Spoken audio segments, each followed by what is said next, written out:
क्या इस देश की आजादी में एक मुजाहिद आजादी का नाम जो पूर्वांचल का बेटा था, उसका नाम मुख्तार अंसारी था? तुम्हारे मुंह से क्यों नहीं निकलता? निकालो अपनी जबान से, कहो मुख्तार अंसारी भी इस देश का आजादी का सिपाही था। मगर मोदी जी की जबान से नहीं निकलेगा। वो बोलेंगे मुख्तार अंसारी निकलेगा तो उनका आउटर समझेगा वो मुख्तार की बात कर लिए। मेरे अजीज दोस्तों और बुजुर्गों, जो जो लोगों को जिन जिन हजरात की जानें चली गई है वो शहीद है, मैं अल्लाह से दुआ करता हूं कि अल्लाह उनकी मग़फ़िरत फरमाए। और मुझे यकीन है ये कुदरत का निजाम है, जब कभी भी जुल्म बढ़ता तो अल्लाह सुब्हाना व तआला जालिम को कमजोर करता है। किसी शायर ने अच्छा कहा था, उस शेर का अगर मुझे चीर कर अंधेरे को चीर कर नूर आएगा, अगर तुम हो फिरौन तो मूसा भी आएगा इंशाअल्लाह। याद रखिए, जो लोग आज बुलडोजर से घर तोड़ रहे हैं, कल इंशाअल्लाह ताला उनका घर वीरान हो जाएगा, खंडर बन जाएगा।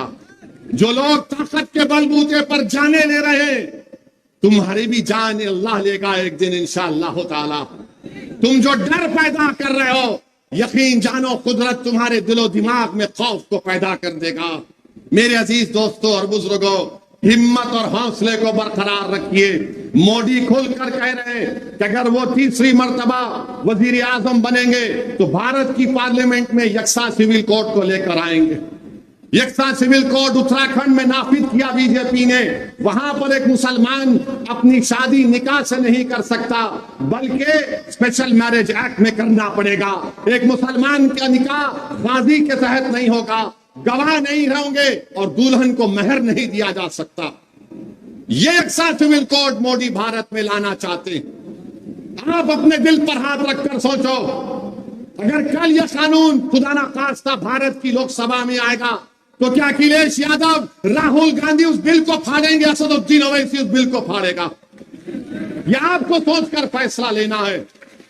और ये इंडिया अलायंस जो बनाया गया है, महाराष्ट्र में 48 लोकसभा की सीटें, कितने हैं? 48। एक भी मुसलमान को टिकट नहीं दिया गया। ये कांग्रेस के मुस्लिम नेता मुझे फोन करके कहे कि ओवैसी साहब, महाराष्ट्र में 1 करोड़ 15 लाख मुसलमान है, एक टिकट नहीं दिए। मैंने कहा मुझे क्यों सुना रहे हो? बोले नहीं, हम अपना दिल का गम हल्का कर रहे हैं आपको फोन करके। मैंने कहा मुझसे बात करके गम हल्का नहीं होता, तुम गुलामी की जंजीरें तोड़कर मेरे साथ खड़े हो जाओ, तुम्हारा गम दूर हो जाएगा। एक को भी नहीं दिए। और एक हमारा एमपी औरंगाबाद का इम्तियाज जलील, इंशाअल्लाह ताला अल्लाह उसको कामयाब करेगा इस बार भी। इम्तियाज जलील के खिलाफ आपने उम्मीदवार खड़ा कर दिया और बोलते हैं ओवैसी वोट काटने आया है।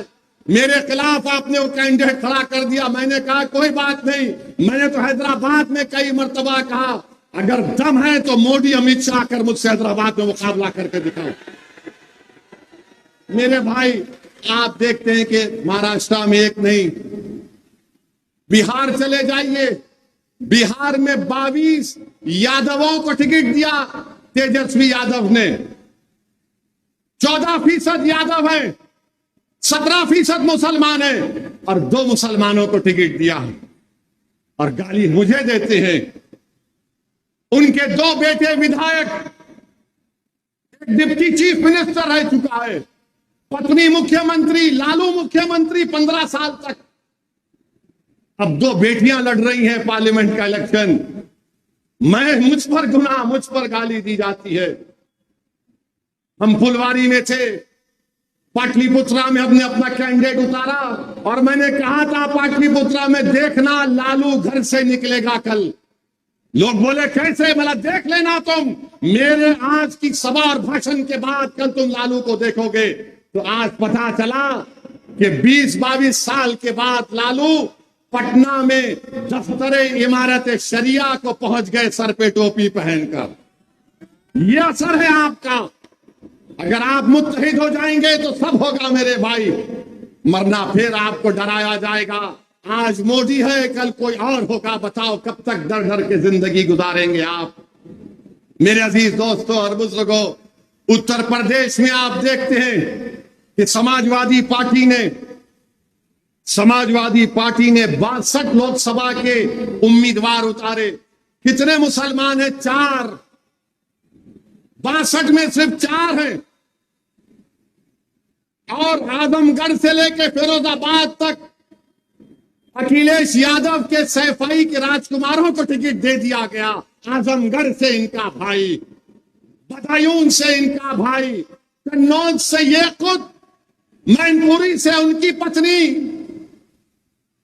और इनका एक और भाई। अरे बताओ फिर तुम्हारी इज्जत क्या है? कांग्रेस पार्टी ने भारत में 328 टिकट दिए और सिर्फ 19 अल्पसंख्यक समाज मुसलमानों का अपना उम्मीदवार बनाया। अगर ये इंडिया अलायंस को देख ले तो सिर्फ 7% अल्पसंख्यक समाज मुसलमानों को टिकट दे दिया गया। और गाली मुझे दी जाती है, मुजरिम मुझे बनाया जाता है। पिछले बार तुमने कितने टिकट दिए थे? 19 में, उससे कम दिए, 40 या 50, मगर गाली हमको दी जाती है। माफ करना, मैं आपको एक बात कहने जा रहा हूं, मुझे माफ कर दीजिए, गलती हमारी है इसमें। गलती इनकी होगी मगर हम भी मुजरिम हैं इसमें, क्योंकि हम इस बात को तय कर चुके कि हम जीत नहीं सकते। अरे तुम जीत नहीं सकते, तुम कैसे बोलोगे ये? अगर तुम ये अपना मिजाज बना लियो कि मैं जीत नहीं सकता, तो करबला के रेगिस्तानों से आवाज आ रही है। वो दजल्ला का किनारा जो अहले बैत के खून से लाल हुआ, वो तुमसे पुकार कर कह रहा है, खबरदार, हम अल्लाह के ऊपर भरोसा करने वाले हैं, हम तादाद पर भरोसा नहीं करने वाले। अगर आज आप यही फैसला करेंगे हम नहीं जीत सकते, तो याद रखो खुदा उन्हीं का हाल बदलता जो अपने आप को बदलना चाहते हैं। मेरे भाई, कदम तो उठा कर देखो, अपने दुआओं को आजमाने का वक्त है। उठाओ कदम, अपने दुआओं को आजमाने का वक्त है। जीत हार तक फैसला तो रब्बे करीम करेगा, मगर अगर हम फैसले कर लेंगे नहीं जीत सकते, तो फिर कब जीतोगे? बताओ, जब हम खत्म हो जाएंगे। हमारे दादा ने इनका साथ दिया, हमारे बाप ने इनका साथ दिया, अब हम अपने नौजवानों की जवानी उन पर कुर्बान कर रहे हैं। आज आपको कल के लिए आज से तैयारी करना है। अखिलेश यादव 2014 से बीजेपी को हराना चाह रहे, नहीं हरा सकते वो बीजेपी को। मैं कह रहा हूं आपको, मेरी बात लिख कर रख लेना आप, और याद रखना कि एक दीवाने ने आकर हमसे कहा था, ये सिर्फ अपने परिवार को बचाना चाहते हैं, और परिवार को बचाने के लिए डर बिठाया जाता है, और इनका मकसद एक ही है कि उनकी राजनीति चमकती रहे। कल चंदौली में जलसा हुआ के लिए गए थे, ऐसा ही मजमा था, मजमे से जनता पुकार रही थी कि भैया मुसलमान एक नेता है, उसको डाइस पर बिठा लो। मगर भैया ने उस शख्स का नाम नहीं लिया, उसको मंच पर नहीं बिठाया। कब तक आप ऐसा कहेंगे, उसको बिठा लो, उसको बाजू बिठा लो? मोदी खुली तरह से कह रहे हैं कि मैं मुसलमानों की वोट की मुझे जरूरत नहीं है। 441 में से मोदी ने एक को टिकट दिया केरला से, मगर आपके पास चॉइस आज है, विकल्प है, पीडीएम है। आप पीडीएम का साथ दीजिए, डरने और घबराने की जरूरत नहीं है। अपने हौसलों को बुलंद रखिए, याद रखिए ये अंधेरा दूर होगा इंशाअल्लाह ताला, ये खौफ के बादल छटेंगे इंशाअल्लाह ताला। सिर्फ जरूरत इस बात की है कि हम रब्बे करीम की जात पर तवक्कल करें, डरने और घबराने की जरूरत नहीं है। ये तमाम चीजें आपके सामने हैं।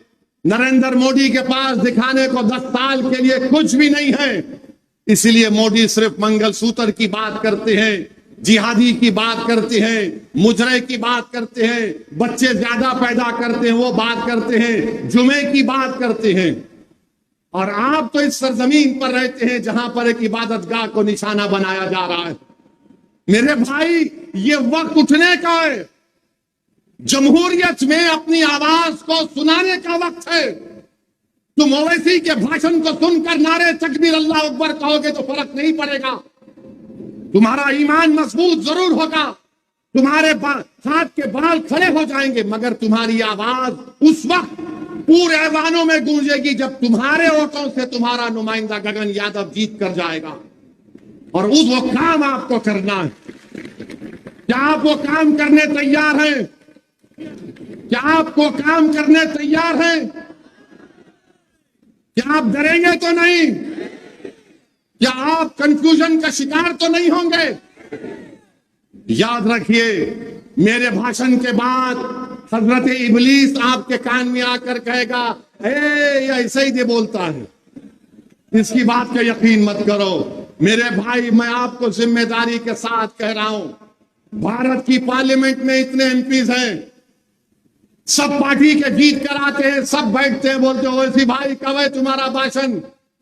मैंने कहा तुम बोलो ना, तो बोलते नहीं बोल सकते। और हमारा भाषण सुनकर बोलते हैं कि हमारे दिल को इत्मीनान हुआ कि चलो हमारी कोई बात तो कर दिया। कल मैं मर जाऊंगा, तुम क्या करोगे?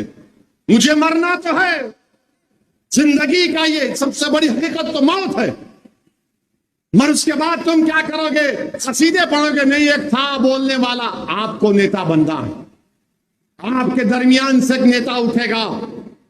कोई बोलेगा सलाहुद्दीन कहां से आएगा? सलाहुद्दीन तुम्हारे दरमियान से आएगा। सलाहुद्दीन आसमान से नहीं आएगा, सलाहुद्दीन तुम्हारे दरमियान से आएगा। तुम्हारे दरमियान से बहादुर निकलेंगे, मगर शर्त यह है कि तुम अपने फैसलों पर भरोसा करो। आज डरने और घबराने की आपको जरूरत नहीं है। मेरी आपसे एक ही गुजारिश है कि पहली तारीख के दिन लिफाफे के निशान पर बटन दबाइए। लोग बोलेंगे वोट खड्डे में गिर रहा है, तो बोलो ये खड्डे को हम भर रहे हैं, हम खड्डे को भर रहे हैं। जब ये खड्डा भर जाएगा तो हम अपनी इमारत को बनाएंगे इंशाअल्लाह ताला। ऐसी इमारत को आप बनाएंगे जब मैं जिंदा नहीं रहूंगा, आप जिंदा नहीं रहेंगे। शायद मेरी हड्डियां जमीन में चूकनाचूर हो जाएंगी, मगर लोग तो याद करेंगे कि हाँ, 50 साल पहले हमारे बुजुर्गों ने एक फैसला लिया था, तब जाकर हमने इस आलीशान इमारत अपने इत्तेहाद के ऊपर कायम की थी। तो मेरी आपसे गुजारिश है कि पहली तारीख के दिन अपने के कोड का इस्तेमाल करिए, लिफाफे के निशान पर बटन दबाइए, और इंशाअल्लाह ताला नरेंद्र मोदी तीसरी मर्तबा इस देश के प्रधानमंत्री ना बने, ये हमारी आपकी कोशिश होगी। अगर कल 4 जून को नतीजा आएगा और जरूरत पड़ेगी किसी बीजेपी से हटकर किसी ऐसे शख्स को वजीर आजम बनाने के लिए, मैं आपसे वादा कर रहा हूं कि मंजलिस के जितने एमपी जीतेंगे, पीडीएम के जितने एमपी जीतेंगे, हम बीजेपी को रोकने के लिए उनको इस्तेमाल करेंगे इंशाअल्लाह ताला। तो आप तमाम का बेहद शुक्रिया कि आप आए, आज आपने आया, और मुझे यकीन है कि पहली तारीख के दिन आप अपने के कोड का सही इस्तेमाल करेंगे लिफाफे के निशान पर। तो मेरे साथ नारा लगाइए, नारे तकबीर, भारत जिंदाबाद।